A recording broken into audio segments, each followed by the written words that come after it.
اعوذ باللہ من الشیطان الرجیم بسم اللہ الرحمن الرحیم۔ معزز سامعین کرام، السلام علیکم ورحمۃ اللہ وبرکاتہ۔ سیرت النبی قدم بقدم پیش خدمت میں ہے آج قسط نمبر 12۔ اللہم صلی علی محمد وعلی آل محمد کما صلیت علی ابراہیم وعلی آل ابراہیم انک حمید مجید۔ اللہم بارک علی محمد وعلی آل محمد کما بارکت علی ابراہیم وعلی آل ابراہیم انک حمید مجید۔ آج کا ٹاپک ہے 3 تحریریں۔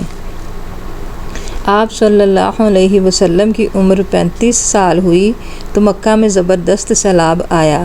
قریش نے سیلاب سے محفوظ رہنے کے لیے ایک بند بنا رکھا تھا، مگر یہ سیلاب اس قدر زبردست تھا کہ بند توڑ کر کعبے میں داخل ہو گیا۔ پانی کے زبردست ریلے اور پانی کے اندر جمع ہونے کی وجہ سے کعبے کی دیواروں میں شگاف پڑ گئے۔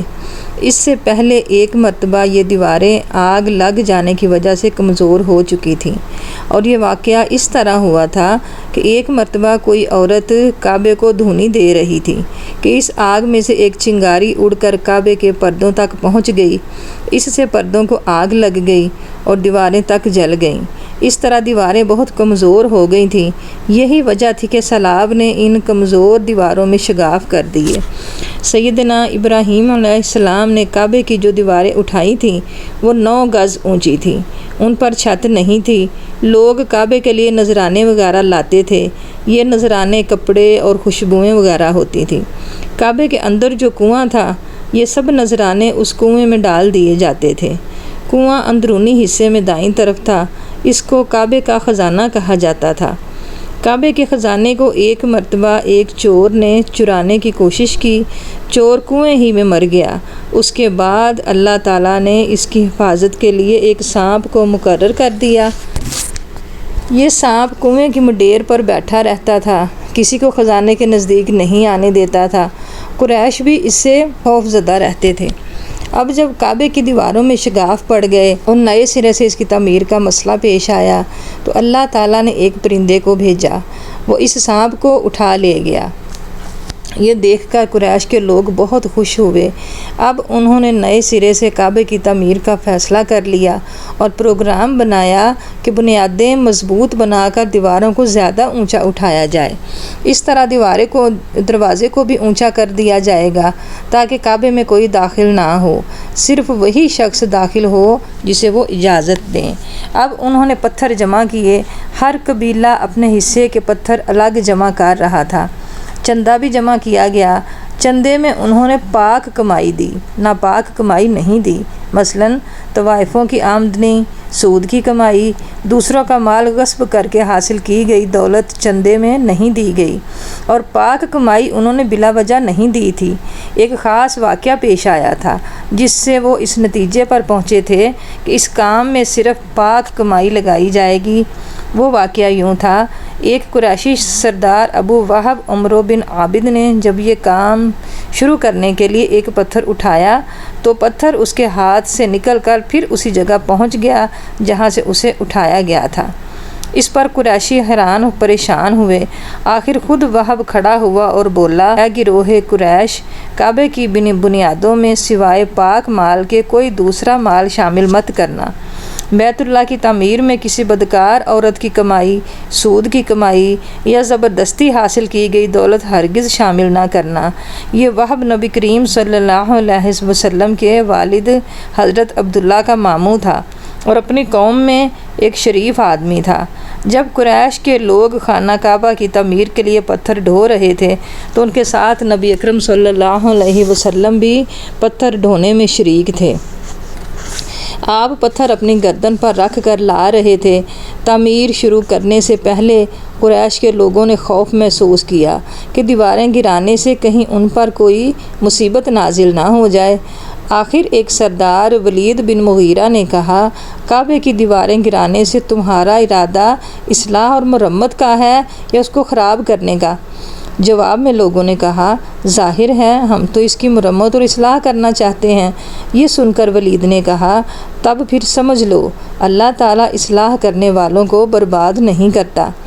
پھر ولید ہی نے گرانے کے کام کی ابتدا کی، لیکن اس نے بھی صرف ایک حصہ گرایا تاکہ معلوم ہو جائے ان پر کوئی تباہی تو نہیں آتی۔ جب وہ رات خیریت سے گزر گئی تب دوسرے دن سب لوگ اس کے ساتھ شریک ہو گئے اور پوری عمارت گرا دی، یہاں تک کہ اس کی بنیاد تک پہنچ گئے۔ یہ بنیاد ابراہیم علیہ السلام کے ہاتھ کی رکھی ہوئی تھی۔ حضرت ابراہیم علیہ السلام نے بنیادوں میں سبز رنگ کے پتھر رکھے تھے۔ یہ پتھر اونٹ کی کوہان کی طرح کے تھے اور ایک دوسرے سے جڑے ہوئے تھے۔ ان لوگوں کے لیے ان کو توڑنا بہت مشکل کام ثابت ہوا۔ دائیں کونے کے نیچے سے قریش کو ایک تحریر ملی۔ وہ تحریر سریانی زبان میں لکھی ہوئی تھی۔ انہیں سریانی زبان نہیں آتی تھی۔ آخر ایک یہودی کو تلاش کر کے لایا گیا۔ اس نے وہ تحریر پڑھ کر انہیں سنائی۔ تحریر یہ تھی: میں اللہ ہوں، مکہ کا مالک، جس کو میں نے اس دن پیدا کیا جس دن میں نے آسمانوں اور زمین کو پیدا کیا، جس دن میں نے سورج اور چاند بنائے۔ میں نے اس کو یعنی مکہ کو 7 فرشتوں کے ذریعے گھیر دیا ہے۔ اس کی عظمت اس وقت تک ختم نہیں ہوگی جب تک کہ اس کے دونوں طرف پہاڑ موجود ہیں۔ ان پہاڑوں سے مراد ایک تو ابو قیس پہاڑ ہے جو کہ صفا پہاڑی کے سامنے ہے، اور دوسرا قیقان پہاڑ ہے جو مکہ کے قریب ہے اور جس کا رخ ابو قیس پہاڑ کی طرف ہے۔ یہ شہر اپنے باشندوں کے لیے پانی اور دودھ کے لحاظ سے بہت بابرکت اور نفع والا ہے۔ یہ پہلی تحریر تھی۔ دوسری مقام ابراہیم سے ملی۔ اس میں لکھا تھا: مکہ اللہ تعالیٰ کا محترم اور معظم شہر ہے۔ اس کا رزق 3 راستوں سے اس میں آتا ہے۔ یہاں 3 راستوں سے مراد قریش کے 3 تجارتی راستے ہیں۔ ان راستوں سے قافلے آتے جاتے تھے۔ تیسری تحریر اس سے کچھ فاصلے سے ملی۔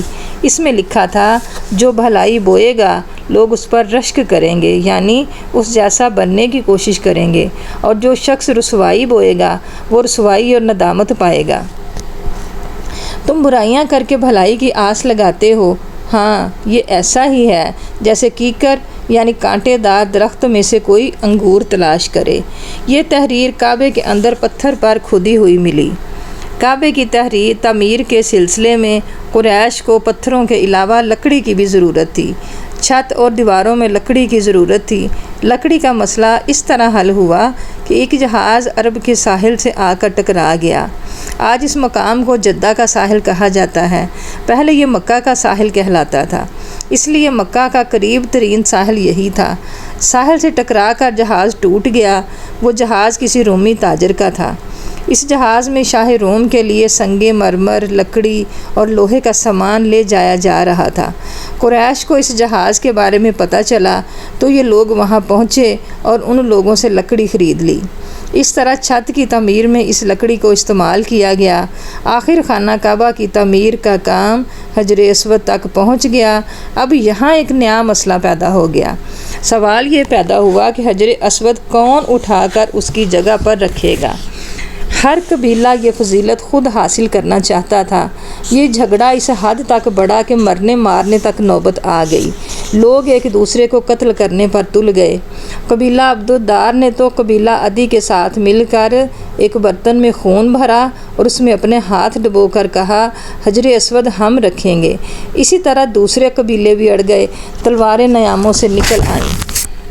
آخر وہ سب بیت اللہ میں جمع ہوئے۔ ان لوگوں میں ابو امیہ بن مغیرہ بھی تھا۔ اس کا نام حذیفہ تھا۔ قریش کے پورے قبیلے میں یہ سب سے زیادہ عمر والا تھا۔ یہ ام المومنین سیدہ ام سلمہ رضی اللہ تعالی عنہا کا باپ تھا۔ قریش کے انتہائی شریف لوگوں میں سے تھا۔ مسافروں کو سفر کا سامان اور کھانا وغیرہ دینے کے سلسلے میں بہت مشہور تھا۔ جب کبھی سفر کرتا تو اپنے ساتھیوں کے کھانے پینے کا سامان خود کرتا تھا۔ اس وقت اس شدید جھگڑے کو ختم کرنے کے لیے اس نے ایک حل پیش کیا۔ اس نے سب سے کہا: اے قریش کے لوگوں، اپنا جھگڑا ختم کرنے کے لیے تم یوں کرو کہ حرم کے صفا نامی دروازے سے جو شخص سب سے پہلے داخل ہو اس سے فیصلہ کرا لو۔ وہ تمہارے درمیان جو فیصلہ کرے سب اس کو مان لیں۔ یہ تجویز سب نے مان لی۔ آج اس دروازے کو باب السلام کہا جاتا ہے۔ یہ دروازہ رکن یمانی اور رکن اسود کے درمیانی حصے کے سامنے واقع ہے۔ اللہ کی قدرت کے اس دروازے سے سب سے پہلے حضور نبی صلی اللہ علیہ وسلم تشریف لائے۔ قریش نے جیسے ہی آپ کو دیکھا پکار اٹھے، یہ تو امین ہیں، یہ تو محمد ہیں، ہم ان پر راضی ہیں۔ اور ان کے ایسا کہنے کی وجہ یہ تھی کہ قریش اپنے آپس کے جھگڑوں کے فیصلے آپ ہی سے کرایا کرتے تھے۔ آپ کسی کی بے جا حمایت نہیں کرتے تھے، نہ بلا وجہ کسی کی مخالفت کرتے تھے۔ پھر ان لوگوں نے اپنے جھگڑے کی تفصیل آپ کو سنائی۔ ساری تفصیل سن کر آپ نے فرمایا ایک چادر لے آؤ۔ وہ لوگ چادر لے آئے۔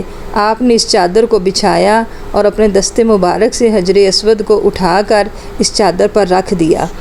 اس کے بعد آپ نے ارشاد فرمایا ہر قبیلے کے لوگ اس چادر کا ایک ایک کنارہ پکڑ لیں، پھر سب مل کر اس کو اٹھائیں۔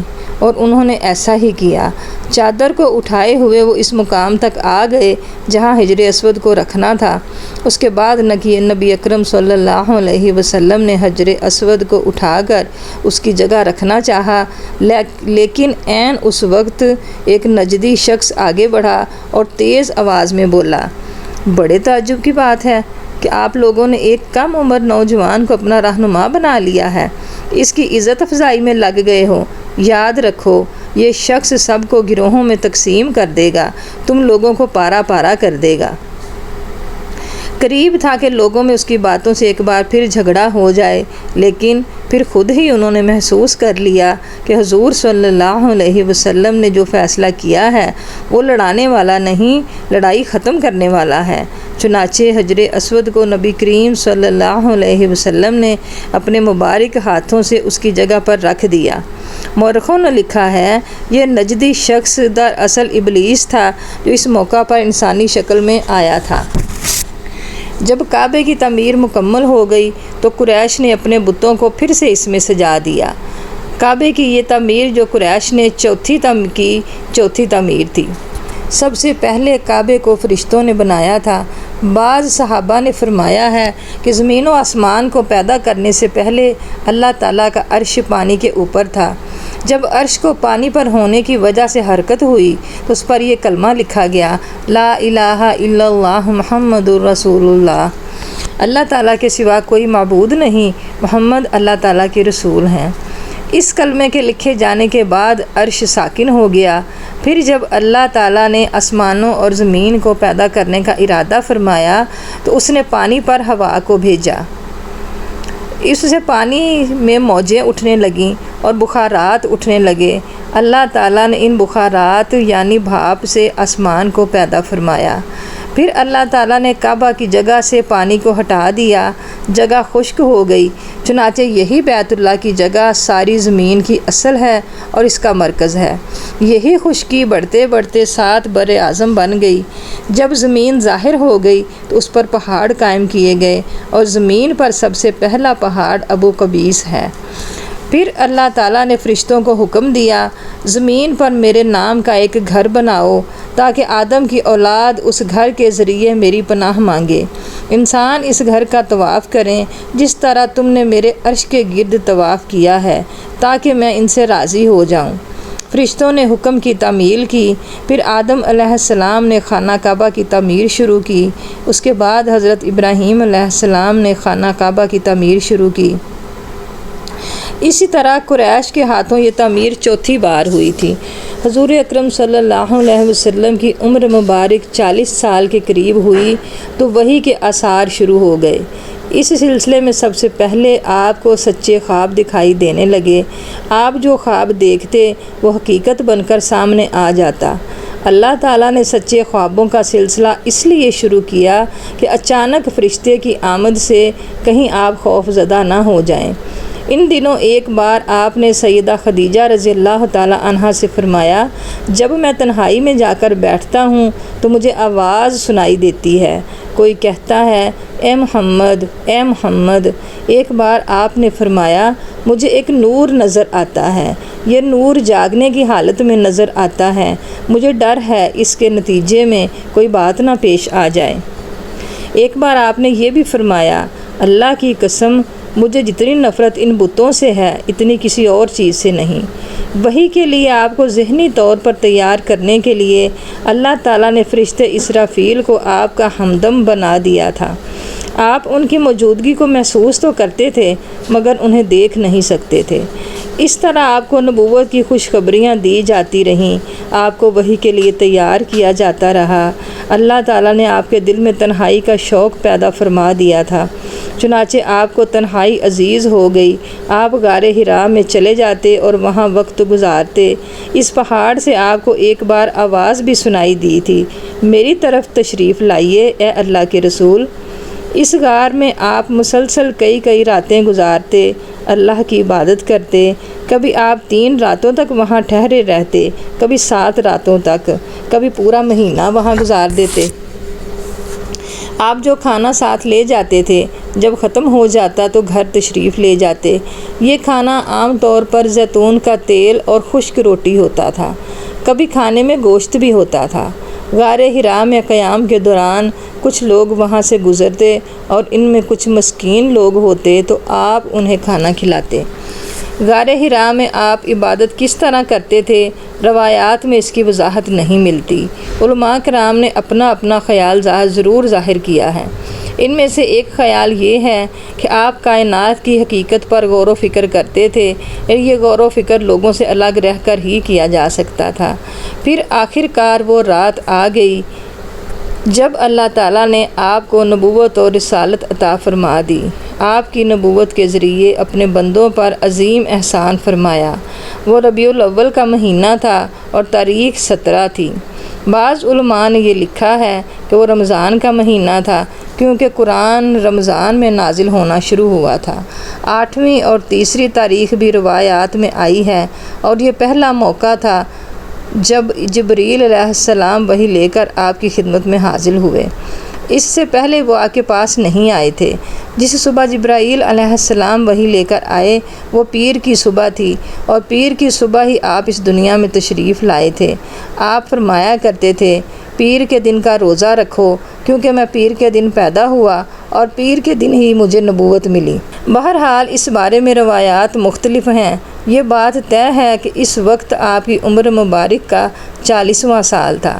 آپ اس وقت نیند میں تھے کہ جبرائیل علیہ السلام تشریف لے آئے۔ ان کے ہاتھ میں ایک ریشمی کپڑا تھا اور اس کپڑے میں ایک کتاب تھی۔ آج کی ایپیسوڈ یہیں تک۔ اللہ تعالیٰ میرے اور آپ کے لیے آسانیاں پیدا فرمائے اور مجھے اور آپ کو آسانیاں تقسیم کرنے کی توفیق عطا فرمائے۔ ملتے ہیں اگلی قسط کے ساتھ۔ اللہ حافظ۔